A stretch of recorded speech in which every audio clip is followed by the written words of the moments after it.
This is Dolany TV and a big welcome back to another Edmonton Oilers discussion. Today, ladies and gentlemen, day 2 of our Edmonton Oilers offseason. Of course, you can count the days in between the season and the draft lottery. However, that's wrapping the season up. That's literally what our postseason was this year. Locker room cleanout, exit interviews, and then right into the draft lottery we went. Well, we had the 7th and 8th, like I said. Now, the 9th has passed by. The Oilers draft 8th in this upcoming 2019 NHL entry draft to be held in Vancouver, beautiful British Columbia this year.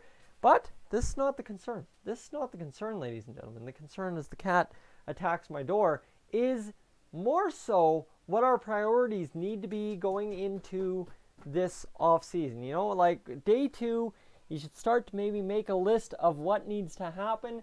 And clearly, we do know from Bob Nicholson and Keith Gretzky's point of view, they do have a roadmap for what happens, and that starts, number 1, with hiring a new general manager.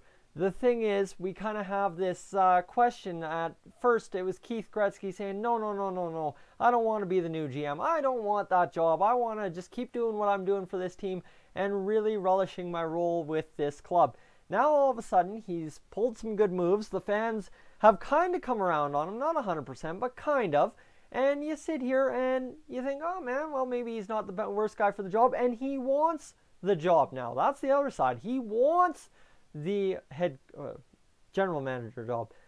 That's the other thing. We need a head coach. So that's number 1. To my point, on my top 3 priorities for the Edmonton Oilers this year is to find a GM. Because finding a GM, whether it be Keith Gretzky or somebody else, sets the tone for how the rest of the offseason is going to go. The complicated aspect to that is Keith Gretzky allows the Oilers the leeway to take as long as they want. So if Bob Nicholson decides to do interviews through August, he can, because he's got a guy who some Oilers, most Oilers fans, feel is competent enough to be in that job and do a respectable job of it, while also, you just sit there and you have a guy that isn't going to fail you, right? Obviously, he can do the job and he's not going to fail you, and he's already there. That's the thing. So it's an afforded luxury for Bob Nicholson, something I don't like because, well, obviously, when you give the old boys club the luxury of taking all the time in the world, you end up missing the playoffs 12 of 13 years. So take that with a grain of salt. Let's just, sit here and focus on what I'm trying to get to is finding the GM is the tone setter for the offseason. Whatever aspect of tone setting that does for the offseason, we will find out. But who knows at this point. But as priorities go, that is priority number 1 for the Oilers because A, it does set the tone for the offseason. Now, B, obviously, these are major priorities. These are like the overarching cloud of priorities, if you can't kind of get what I'm grasping at here. The number 2 priority for this Oilers club over this summer, the next 6 months before the puck drops around October 3rd to 10th, is that we have to clean house. And what does that mean? Do I mean clean house, clean the old boys club out? Do I mean clean out all the players on expiring contracts? Do I mean clean out some of our stars for new talent? No. What I mean is to clean out house in all aspects of the organization. Not to the extremes, although yes, I'd like to see the old boys club cleaned out just for the sake of getting it out of there and maybe freshening the water in Edmonton Oilers upper management, because then that gives us one less thing to point our fingers at, and maybe we start figuring out where some real issues are if they're hiding under the surface because we can't find them. I'm not saying the old boys club isn't an issue, but that's the most prominent issue right now, but maybe there's more that we can't see under the surface, and that's where to the next point of this clean the house comes the coaching staff, right? Obviously, we did kind of clean house last year on the coaching staff when it came to getting Todd McClellan 3 new assistants for this team, but there's Dustin Schwartz remaining, there's the trainers remaining, right? Everybody's remaining. Honestly, in my opinion, when it comes to the coaching staff, with Ken Hitchcock aside, right?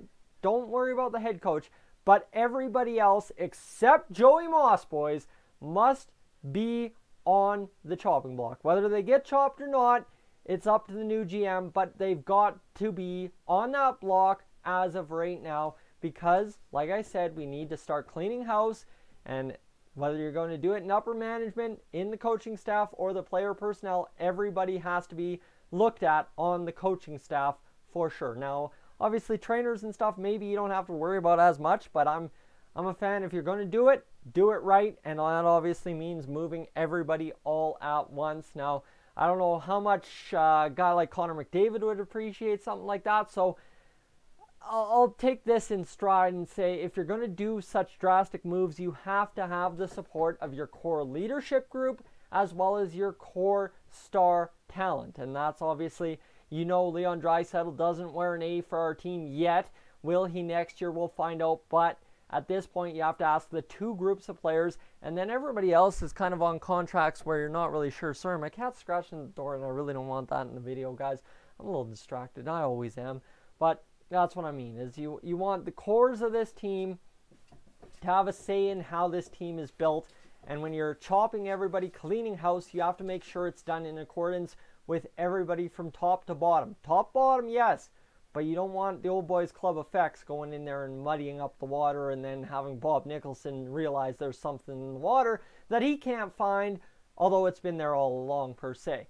So that I hope makes sense. I'm not sure if I'm getting it out correctly or how I want to, but it's early in the off season. We'll revisit this video 6, 7, 8, 9 times because we'll do one after the draft. We'll do one probably 3 days before the draft. We'll do one at the free agency mark after we've made all the moves, so limited of them, on July 1st. Then we'll do one in August. Then we'll do one in September, and then suddenly it'll be October. But to my last point. My last point is this. Obviously, right off the top, I mentioned the first overall pick going to New Jersey. Well, that means we've got the 8th overall pick in this NHL entry draft. Good, dandy, great. What does that mean overall for us? Here's what it means. Simply as this. It means for the Edmonton Oilers, look at this. You've got a great trade piece in hand. Obviously, I sparked some debate in the comments section yesterday. I sparked some great discussions, and they're still going on, actually, is if you're moving Lucic, you can still get a valuable asset back based on moving the pick. So that's a tough challenge, but there's actual options to package the bad contracts out of Edmonton. Now, one thing I kind of got backlash on yesterday, which I will pitch again today with a better approach maybe, is Adam Larson with the first round pick we have. Number 8 overall allows us to actually upgrade to a number 1, a true number 1 defenseman. Because now you're starting to see these drafts 1 to 10 have guys that are going to be number 1 players on the team every year if you develop them correctly. The reason I say that is you look at a guy like Evan Bouchard, who we drafted last year, and comes in, plays 9 games, holds his own as an 18-year-old, and now all of a sudden is just absolutely killing the OHL. He's making it look like initiation half the nights in the playoffs this year.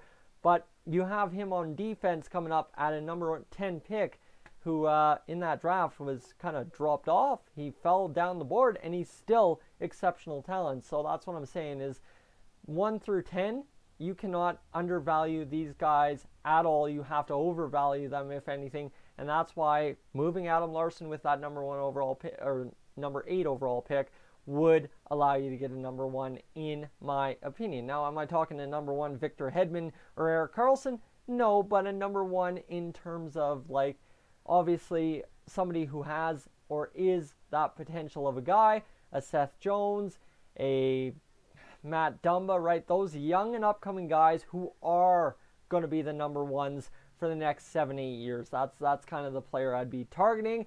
Don't go on those names. That's just the prototype of player I'm targeting. So that's to the point. Make bold moves. And now you've got other bold moves you can make. Obviously, Jesse Puljujarvi, Kyler Yamamoto, just shaping this roster. I'm trying to get a video out on that. Shaping the 2019-2020 Oilers is a question mark because you are allowing yourself, if you find a GM or keep Keith Gretzky this year, to make bold moves this offseason to, again, move a bad contract with a young prospect or a pick or both and realistically, Puljujarvi or Yamamoto, one of them is not going to fit on this Oilers team next year should they be serious about making the NHL playoffs in 2020. So guys, that's my top 3 priorities as it stands right now. Now obviously this is April 10th, I'm talking about this, 2 days into the off season, would you rather? So don't take this so seriously when we hire a GM and suddenly it's June 21st, draft day, and you guys are, top priorities. Don't be doing that, okay? Let's just keep our heads level-headed. Day 2 of the offseason, as I'm talking this, that's where my head's at. Let's go get this. Let's get the top priorities taken care of and get rolling on a big old offseason. Guys, I'm Tyson. This is Stolen TV. My cat is going to drive me nuts. You guys love her. I hate her. Well, very badly, but love her all to death. So guys, I'm Tyson. This is Stolen TV. I've already said that. I am up on out of here.